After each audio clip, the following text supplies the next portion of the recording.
Welcome to மகிழும் தேவதை. இன்றைக்கி நம்ம பார்க்க போகிறது கத்திரிக்காய் மஞ்சள் சீரக குழம்புங்க. இதுக்கு தேவையான பொருள்லாம் நான் முன்னாடி இன்ட்ரடக்ஷன்லேயே கொடுத்துருக்கேன், நீங்கள் கொஞ்சம் பார்த்துக்கோங்க. அடுத்து கத்திரிக்காயை நம்ம கட் பண்ண போகிறோம்.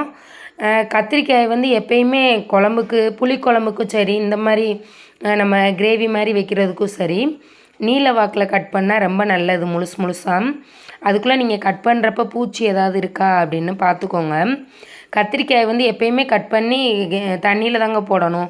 என்ன காரணம்னா அது உடனே கருப்பாயிரும். இன்னொன்று சொல்லுவாங்க, நம்ம எந்த காய் கட் பண்ண உடனே கருப்பாகுதோ அந்த காய் ரொம்ப சத்துள்ளது, அதெல்லாம் நிறைய நம்ம எடுத்துக்கலாம் அப்படின்னு சொல்லுவாங்க. இந்த குழம்பு கத்திரிக்காய் பிடிக்காத குழந்தைங்க கூட சாப்பிட்ருவாங்கங்க, அவ்வளோ நல்லாயிருக்கும். இதுக்கு ஒரு மசாலா அரைக்கணும். தேங்காய், வெங்காயம், பச்சை மிளகாய், வெள்ளைப்பூண்டு, ஜீரகம், மஞ்சள் தூள் இதெல்லாமே நம்ம அரைச்சிடணுங்க. அரைச்சிட்டு இதே ஸ்டைலில் நீங்கள் ஈரல் குழம்பு வச்சு பாருங்கள், அதுவும் ரொம்ப டேஸ்ட்டாக இருக்கும். மஞ்சள் சீரகம் நம்ம எதுக்கு போட்டு அரைச்சாலுமே அந்த குழம்பு ரொம்ப டேஸ்ட்டாக இருக்கும். இந்த மசாலா அரைச்சிட்டு வந்துடுங்க. அடுத்து நம்ம தாளிக்கிறதுக்கு ரெடி ஆகிடலாம்.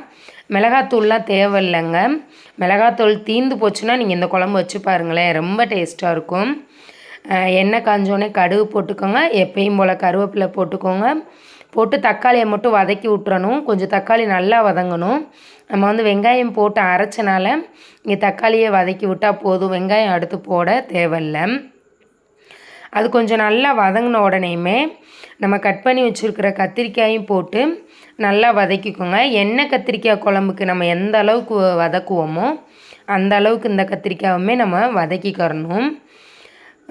நீங்கள் ட்ரை பண்ணி பாருங்கள், ரொம்ப சூப்பராக இருக்கும். ட்ரை பண்ணி பார்த்துட்டு எங்களுக்கு கமெண்ட் பண்ணுங்கள். கத்திரிக்காய்க்கு நம்ம அரைச்ச மசாலாவை அடுத்து நம்ம போட்டுக்கலாம். போட்டு நல்லா கொதிக்குங்க, தலபுலன்னு கொதிக்கணும். கொதிக்கிற அளவுக்கு நம்ம அடுப்பை சிம்மில் வச்சுருங்க. ஓரளவுக்கு கொதித்த உடனே சிம்மில் வச்சுருங்க. பார்க்கவே இவ்வளோ லுக்காக இருக்குது பார்த்தீங்களா, ரொம்ப டேஸ்ட் ரொம்ப நல்லாயிருக்கும். குழந்தைங்க ரொம்ப விரும்பி சாப்பிடுவாங்க. தேவையான அளவு உப்பு போட்டு கொதிக்க விட்டுருங்க. கொதிக்க கொதிக்க இன்னும் டேஸ்ட் நல்லா கிடைக்கும். நம்ம எண்ணெய் பிரிகிற வரைக்கும் கொஞ்சம் வெயிட் பண்ணணும். சிம்மில் வச்சு கொதிக்க வைங்க. அவ்வளோதாங்க, கத்திரிக்காய் மஞ்சள் சீரக குழம்பு ரெடி. எங்களோட சேனல் உங்களுக்கு பிடிச்சிருந்துச்சின்னா சப்ஸ்கிரைப் பண்ணுங்கள், ஷேர் பண்ணுங்கள், கமெண்ட் பண்ணுங்கள். தேங்க்யூ.